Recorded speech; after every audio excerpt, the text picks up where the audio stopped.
Hello everyone, this is K. Hidayatullah, Faculty of Science and Technology. So ఈ మధ్యనే APPSC group 2 prelims exam complete అయిపోయింది. అదేవిధంగా group 1 prelims exam కూడా అయిపోయింది. చాలామంది అభ్యర్థులు గ్రూప్ 1 గ్రూప్ 2 రెండింటిని రాశారు. సో పేపర్ ఏ విధంగా వచ్చిందో మీరు అందరూ అబ్జర్వ్ చేశారు. సో ఇదే స్టాండర్డ్లో మనకు మెయిన్స్ ఎగ్జామ్కు పేపర్ వస్తుంది. ప్రిలిమ్స్కే ఈ స్టాండర్డ్లో ఈ రేంజ్లో యూపీఎస్సీ తరహాలో పేపర్ వచ్చింది అంటే ఇక మెయిన్స్కు ఏ స్టాండర్డ్లో వస్తుందో మీరు ఒక్కసారి ఊహించుకోవచ్చు. సో మనం పేపర్ని అబ్జర్వ్ చేస్తే అది యూపీఎస్సీ స్టాండర్డ్లో ఉందని చెప్పడంలో సందేహం ఏం లేదండి. ఎందుకంటే ఇప్పుడు మనకు మెయిన్స్ ఎగ్జామ్ అనేది మన జాబ్ని డిసైడ్ చేసేటువంటి ఎగ్జామ్. సో ఈ మెయిన్స్ ఎగ్జామ్లో మనకు టోటల్గా 2 పేపర్స్ ఉన్నాయి, 4 సబ్జెక్ట్స్ ఉన్నాయి. పేపర్ 1 తీసుకున్నాం అనుకోండి, ఏపీ హిస్టరీ అండ్ పాలిటీ ఉన్నాయి. సో ఈ రెండు కూడా ఆల్మోస్ట్ ఆల్ అందరికీ ఫెమిలియరే. పర్టికులర్గా స్టేట్ సర్వీస్ ఎగ్జామ్స్కి ప్రిపేర్ అయ్యేటువంటి వాళ్ళకు ఏపీ హిస్టరీ అదేవిధంగా పాలిటీ. ఈ పాలిటీ వరకు తీసుకుంటే మనకు యూపీఎస్సీ ప్రిపేర్ అయ్యే వాళ్ళకు కూడా పాలిటీ అనేది కామన్గా ఉంది. ఇక గ్రూప్ 1 ప్రిపేర్ అయ్యే వాళ్ళకి వీళ్ళందరికీ కామన్గా ఉంది. ఇక పేపర్ 2 వరకు వచ్చామనుకోండి, economy and science and technology ఉన్నాయి. ఎకానమీ కూడా చాలా వరకు అందరికీ ఫెమిలియరే. ఎందుకు అంటే యూపీఎస్సీ దగ్గర నుంచి మొదలుకొని మనం స్టేట్ సర్వీస్ ఎగ్జామ్స్ వరకు ఎకానమీని ఇంతకుముందు మనము 150 మార్క్స్ ప్రిపేర్ అయినాం, కానీ ఇప్పుడు 75 మార్క్స్కి.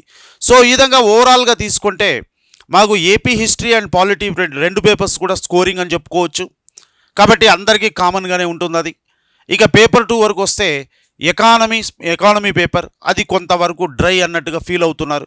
సో ఎనీహౌ అది కూడా మనకి ఇంతకుముందు నుంచి ఫెమిలియర్గానే ఉంది కాబట్టి అది అందులో కూడా ఏమి ఇబ్బంది లేదు. కానీ కొత్తగా 75 మార్క్స్కి ఇంట్రడ్యూస్ చేసినటువంటి పేపర్ ఏది అంటే సైన్స్ అండ్ టెక్నాలజీ.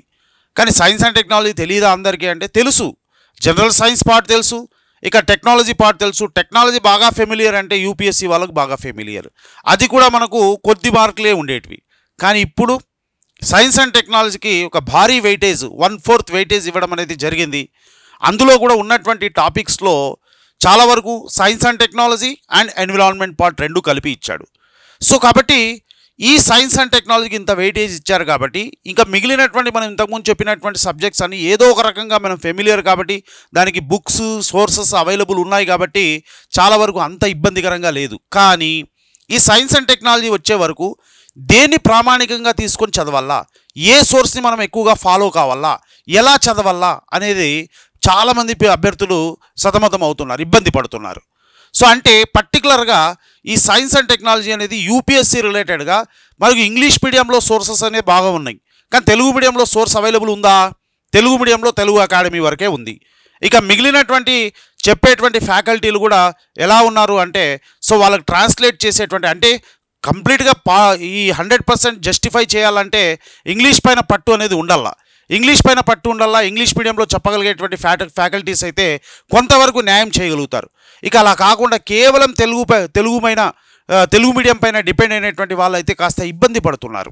సో నేను ఒకరిని విమర్శించాలనేటువంటి ఉద్దేశం అయితే కాదు, కానీ ఇంతకుముందు వరకు సైన్స్ అండ్ టెక్నాలజీ చెప్పకుండా కూడా సైన్స్ అండ్ టెక్నాలజీ పైన కూడా పూర్తిగా పట్టు లేకపోయినా కూడా చాలామంది ఫ్యాకల్టీస్ వాళ్ళ యొక్క ఉనికిని చాటుకోవాలనేటువంటి ఉద్దేశంతో వెయిటేజ్ ఎక్కువ ఉంది కాబట్టి మేము కూడా సైన్స్ అండ్ టెక్నాలజీ చెప్పేస్తాము అని చెప్పి వాళ్ళు ఏదో తంటాలు పడుతూ వాళ్ళ ఉనికిని చాటుకుంటున్నారు. కానీ నిజంగా అభ్యర్థులకైతే న్యాయం జరుగుతుందా అని ఒక్కసారి ఆలోచించుకోవాలి. ఎందుకు అంటే సిలబస్లో వెయిటేజ్ ఉంది కాబట్టి ప్రతి ఒక్కరు కూడా బయాలజీ చెప్పేటువంటి ఫ్యాకల్టీసు, అదేవిధంగా పర్టికులర్గా ఫిజిక్స్ కెమిస్ట్రీలు జనరల్ సైన్స్ చెప్పేటువంటి ఫ్యాకల్టీలు కూడా టెక్నాలజీ పార్ట్ని నేను చెప్పేస్తాను అని చెప్పి ఫ్యాక్చువల్గా ఉండేది ఉన్నట్టుగా లాంగెస్ట్ టాలెస్ట్ షార్టెస్ట్ అని చెప్తే అది సైన్స్ అండ్ టెక్నాలజీ కాదండి. సో కాబట్టి సైన్స్ అండ్ టెక్నాలజీ చెప్పాలంటే బ్యాక్గ్రౌండ్ అనేది అవసరం. ఎంత ఎక్స్పీరియన్స్ ఉంది సైన్స్ అండ్ టెక్నాలజీ పైన, సబ్జెక్ట్ పైన ఎంత గ్రిప్ ఉంది. సైన్స్ అండ్ టెక్నాలజీ అంటే కేవలం ఫ్యాక్ట్స్ కాదు, కాన్సెప్ట్స్ ఉన్నాయి. ఆ కాన్సెప్ట్స్ ఎంతవరకు అర్థమైంది, ఆ కాన్సెప్ట్స్ని కరెంట్ రిలేటెడ్ ఇష్యూస్తో ఎంతవరకు మనం లింక్ చేయగలుగుతున్నాము, యూపీఎస్సీ తరహాలో మనకు క్వశ్చన్ అడిగాడు అంటే మనం దాన్ని ఆన్సర్ చేయగలుగుతామా లేదా. సో మీరు ఒక్కసారి ఆలోచించండి. గ్రూప్ 2 ప్రిలిమ్స్ ఎగ్జామ్కే గ్రూప్ 1 ప్రిలిమ్స్ ఎగ్జామ్కే యూపీఎస్సీ తరహాలో క్వశ్చన్ పేపర్ ఇచ్చాడు అంటే ర్యాంక్ని డిసైడ్ చేసేటువంటి మెయిన్స్ ఎగ్జామ్లో ఏ విధంగా క్వశ్చన్స్ వస్తాయనేది ఒక్కసారి ఆలోచించుకోండి. సరే మనకు ఎంత బేసిక్స్లో ఇచ్చినా కూడా ఏ విధంగా చదవాలనేటువంటి ఒక స్ట్రాటజీ అనేది అవసరము, ఏ విధమైనటువంటి సోర్సెస్ని ఫాలో కావాలనేటువంటి స్ట్రాటజీ అవసరము, సబ్జెక్ట్ని ఎలా లింక్ చేసుకోవాలా, ఏ విధంగా క్వశ్చన్ ఇచ్చినా కూడా మనం ఆన్సర్ చేయగలము అనేది ఫస్ట్ క్లారిటీ రావాలా. అది ఫ్యాకల్టీకే క్లారిటీ లేకుండా వాళ్ళకు తెలిసినది ఏదో మీ పైన రుద్ది మిమ్మల్ని ఇబ్బంది పెట్టేసి అంటే మీ జీవితాలని ఇబ్బందిలో పడేటట్టుగా మాత్రం చేసుకోకూడదు. సో ఇప్పుడు మీకు ఈ విషయం ఒకటి ప్రూవ్ అయింది. Say for example APPSC group 2 preliminary ఎగ్జామ్లో సోషియాలజీ అనేటువంటి సబ్జెక్ట్ని ఇంట్రడ్యూస్ చేశారు. ఆ సోషియాలజీ సబ్జెక్ట్ని చెప్పడానికి ప్రతి ఒక్కరూ బయలుదేరారు. ఏంటి సోషియాలజీ అంటే జస్ట్ సమాజము ఇదే కదా, కుటుంబమే కదా, కులమే కదా, ఇది అది అని చెప్పేసి ప్రతి ఒక్కరు బయలుదేరారు. ప్రతి ఒక్కరూ ఒక పాలిటీ ఫ్యాకల్టీ కావచ్చు, ఒక జియోగ్రఫీ ఫ్యాకల్టీ కావచ్చు, ఒక సైన్స్ రిలేటెడ్ ఫ్యాకల్టీ కావచ్చు, నాకు సోషియాలజీ సమాజం గురించి బాగా తెలుసు అని చెప్పి నేను ప్రూవ్ చేసుకుంటానని చెప్పి బయలుదేరారు. ప్రతి ఒక్కరు చెప్పేశారు.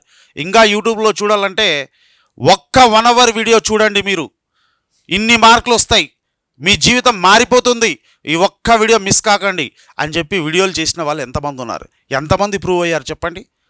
సో ఫైనల్గా అల్టిమేట్గా తీసుకుంటే అక్కడ చెప్పినటువంటి క్వశ్చన్స్ ఏమన్నా మనకు వచ్చాయా, రియాలిటీలోకి రండి. సో కాబట్టి మనం ఏదో మనకు తెలిసినటువంటి విషయాల్ని నలుగురికి చెప్పేసి ఇదే సబ్జెక్ట్ అంటే కుదరదు. సో కాబట్టి ఆ సీరియస్నెస్ అనేది రావాలని చెప్పేసే సైన్స్ అండ్ టెక్నాలజీ పర్టికులర్ అనేది మనకు రేపు పొద్దున మనకు మెరిట్లో చాలా క్రూషియల్ కాబోతుంది. అంటే మిగిలిన సబ్జెక్టులు కావా అంటే 100% మిగిలిన సబ్జెక్టులు కూడా అవుతాయి. ఏపీ హిస్టరీలో కూడా చాలా కాన్సెప్టువల్గానే ఇస్తాడు, ఇక పాలిటీలో కూడా చాలా కాన్సెప్టువల్గానే ఇస్తాడు, కరెంట్ రిలేటెడ్గా ఇస్తాడు, అదేవిధంగా ఎకానమీ కూడా కరెంట్ ఎకానమీ పైన క్వశ్చన్స్ ఇస్తాడు, సైన్స్ అండ్ టెక్నాలజీలో కూడా కరెంట్ రిలేటెడ్గా కాన్సెప్టువల్గా క్వశ్చన్స్ ఇస్తాడు. కాబట్టి సినారియో అనేది మారిపోయింది.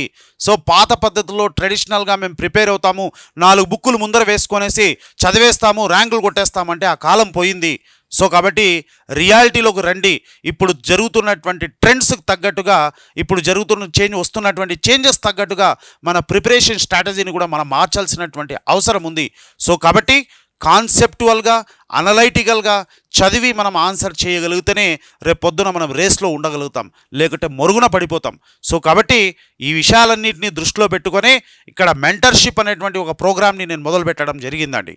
దీన్ని మొదలు పెట్టడానికి రీజన్ ఏంటి అంటే చాలామంది స్టూడెంట్స్ నన్ను రిక్వెస్ట్ చేయడం అనేది జరిగింది. బేసికల్గా చెప్పాలంటే నాకు షెడ్యూల్ పరంగా నాకు సివిల్స్ క్లాసెస్ కానీ ఇతరత్రా క్లాసెస్ అనేది నా అవుట్ స్టేషన్ క్లాసెస్ చాలా ఉన్నాయి. సో నేను ఢిల్లీలో చెప్తున్నాను, కలకత్తాలో చెప్తున్నాను, భువనేశ్వర్ చెప్తున్నాను. సో ఇన్ని ప్లేసెస్లో చెప్పి నాకు ఉన్నటువంటి బిజీ షెడ్యూల్లో కూడా నేను ముందు నుంచి ఇక్కడ మన స్టేట్ సర్వీస్ ఎగ్జామ్తో అసోసియేట్ ఉన్నాను కాబట్టి చాలామంది నా పాత స్టూడెంట్స్ రిక్వెస్ట్ చేశారు, సార్ ఒక్కసారి మాకు ఏదో ఒక రకంగా న్యాయం చేయండి, మాకు హెల్ప్ చేయండి అనేటువంటి విషయాలు రిక్వెస్ట్ చేశారు. కాబట్టి నేను ఆలోచించుకొని ఈ మెంటర్షిప్ ప్రోగ్రామ్ని నేను మొదలుపెట్టాను.